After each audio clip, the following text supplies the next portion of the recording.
Hey, what's up, everybody? This is your homie Joe. I hope you guys are having a wonderful day. I'm here at work in my parking lot, and it's just completely dead. So, man, we have to talk about the Royal Rumble.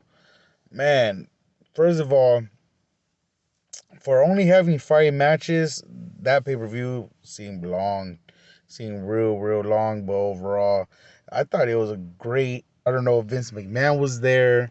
I don't know what, but I do know that it was a trip. All right, so the first thing, Pat McAfee came back for the whole Royal Rumble. It wasn't just certain matches. No, it was the whole pay per view. I thought that was dope. He's back. You know what I mean? He looked real happy to be there. You know what I mean? I miss his comedic side with Corey Graves. It's just funny as hell, man. All right, let's talk about the first match. Surprisingly, it was the men's Royal Rumble, which is something different. Um, First thing we gotta talk about is there was two surprises that caught me off guard. One of them I didn't think it was necessary. Was Booker T. Booker T didn't need to be in this Royal Rumble. It would have been better if Gabriel Iglesias was in the match instead. But hey, I can't complain. It was a dope ass match. Um, Bobby Lashley was kicking ass. Brock Lesnar, that fool was a beast. Now, I was surprised because Gunther, he was number one. He's the one that entrance number one. And he was until the last one out of that whole match. Um, man, this fool surprises me when he fought against Brock Lesnar, when he was fighting against Drew McIntyre, when he was fighting against Seth Rollins, when it came down to him and the winner of the Royal Rumble, when it was him and Cody Rhodes going face to face, dude, that would have been a great pay per view match alone. We might see something in the future, you know what I mean? But Gunther, man, that fool, he's a crazy dude. I forgot where he's from, but man, he's gonna do big things in WWE, low key for reals. As long as WWE don't screw him over, of course. But so the winner, Cody Rhodes, I thought that was great. Sheamus, man, he almost had it. Logan Paul, man, Logan Paul. I was scared for a second. I almost thought they were gonna let his ass win. I was like, oh, don't let this fool win this damn match. Because it looked to a point that they were gonna let him. Thank God they didn't. Woo. You know what I mean? Logan Paul, dude. When he was on one side of the ring and Ricochet was on the other side of the ring, and they both springboard and crack into each other. Oh, man, that shit was crazy, dude. Which I was showing my wife, and she's like, "What the hell?" I was like, "Right." And when they hit each other, stomach to stomach, chest to chest, it sounded like two clipboards smacking against each other. Like it was that. Like, oh, it was so bad, so bad. That highlight was dope. That highlight was so dope. I wish AJ Styles and the OC were in the Royal Rumble, but it's cool though. But anyways, yeah. So that Logan Paul, dude, he almost had me scared. I thought he was gonna win that Royal Rumble match. So Cody Rhodes, that was my pick to win the Royal Rumble. So hey, I'm happy with that. I can't complain. So congrats to Cody Rhodes. He deserved it. I know Dusty Rhodes, the American Dream, is just so happy with his son, the American Nightmare, Cody Rhodes. Oh, you know what was cool? That I'm pretty sure he would have done this if he was available for SummerSlam and even Survivor Series. He did the Goldust, and he did the kick in the dick. Oh, that show was so great. Oh, everybody, that show was a big pop. So that was pretty dope. I'm not gonna lie, that was pretty dope.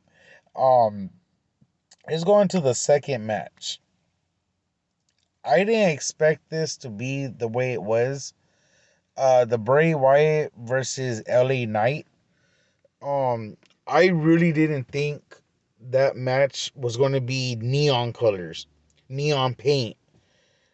And what they were able to do with that match was totally what different from what I really thought they were going to fight in the dark. But it was dope. Bray Wyatt. Let's talk about Bray Wyatt for a second. When you think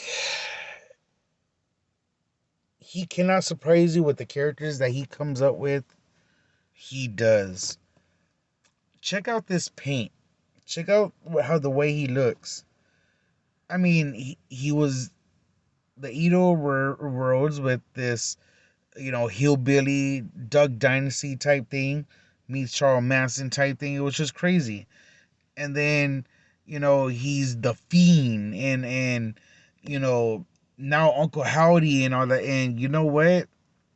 Doesn't he look in this picture? Doesn't he look like uh that guy from the Devil's Rejects? But I think that's what they were going for with that. But man, LA Knight, he tried to fight the best he can. He tried to fight back, but overall, it was just Bray Wyatt was the winner, which that was my pick for that match, and I knew he was gonna win.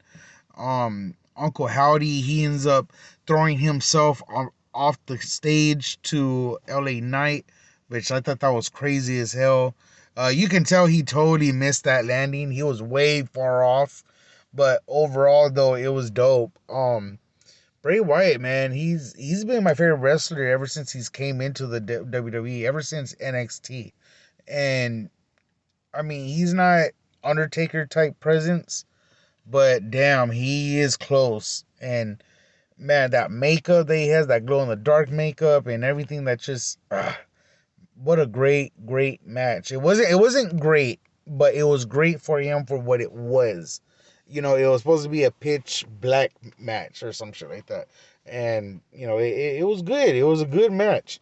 LA Knight, I'm impressed with him. He's always doing good ever since New Japan and all the other places that he's been at. So, he's cool, but that match overall was great. Uncle Howdy made an appearance. Uh, yeah, that I give that match a B plus. You know what I mean, for what it was, and you know, man, Bray Wyatt's crazy, man. The Eater of Worlds have returned. And then, okay, let's go to the third match.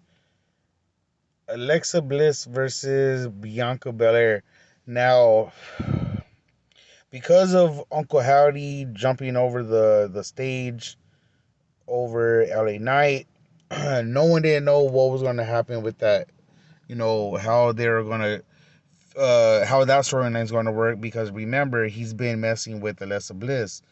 But the match itself was good. It was a lot of back and forth. For a split moment, you can tell they're kind of rushing. You can tell they're kind of like messing up in a way.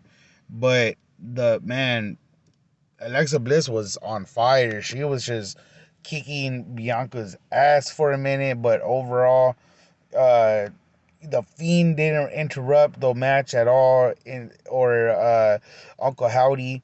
It looks like they tried to let her do it on her own, and obviously she couldn't. And Bianca Belair was able to get the win on that, which I knew she was going to win because she's a badass right now. She's killing it right now. So, Bianca Belair, she ended up winning that match. I'm proud of her for that. She might hold it all the way to WrestleMania. Who knows? You know? Match number 4. Okay, let's go to match number 4. Match number 4, it was the Women's Royal Rumble. I have to admit, the Women's Royal Rumble was better than the Men's Royal Rumble. Oscar. I knew she was gonna be back. I had a feeling, and she came out as her other side character from New Japan Wrestling, and I thought that was dope. Kenya, man, that paint looked dope. She looked creepy, dope as fuck. Uh, it started out with Liv Morgan, and it started out with Rhea Ripley. And those were my three choices. It was going to be either Rhea Ripley, it was either going to be Asuka, or it was probably going to be Liv Morgan. And throughout the whole match, that's what it was. And then number 30, which I loved it, but I felt it was a waste of spot. And I feel like, why would she want to come back just to get eliminated? And that was Nia Jax's return. Hey, my Samoan girl, me and my girl, we love Nia Jax. Hey, she's a big girl. She representing us big people. You know what I mean? She's Samoan. You know, she's one of us. You know, and man, that man when she was when her music hit, I was like, wait, hold on, because me and my girl was talking. I was like, wait, hold on.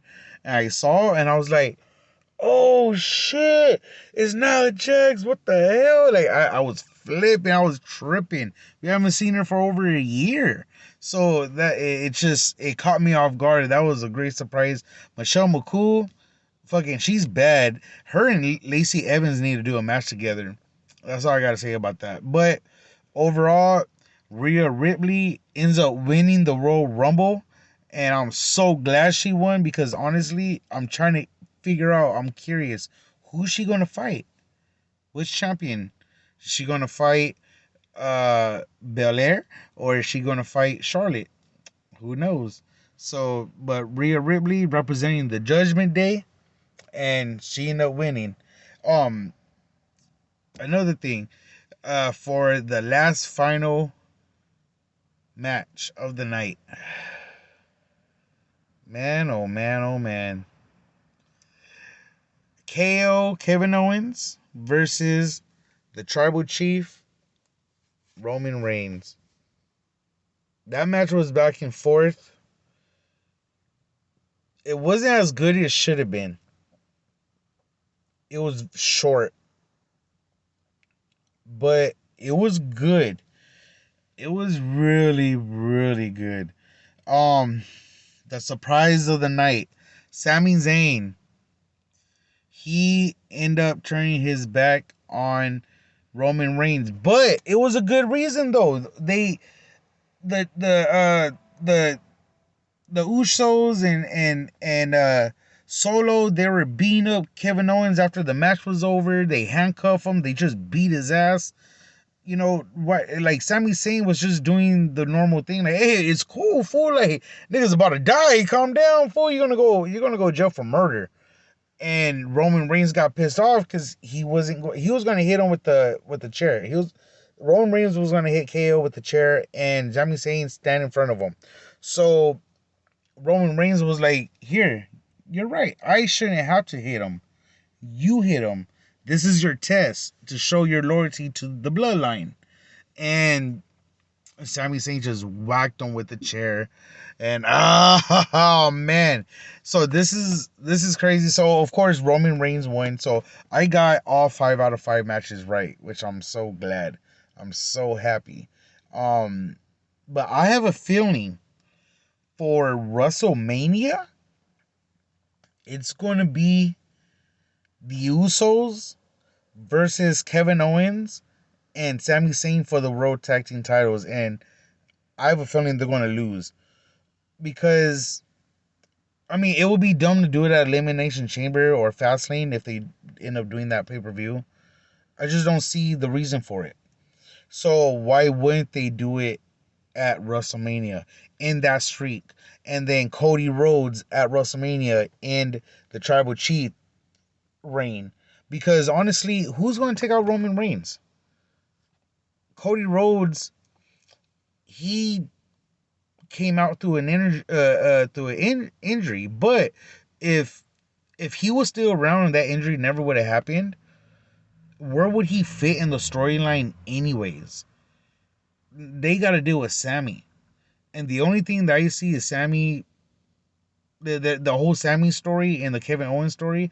I think they're just going to lean that up to all the way into the end before WrestleMania.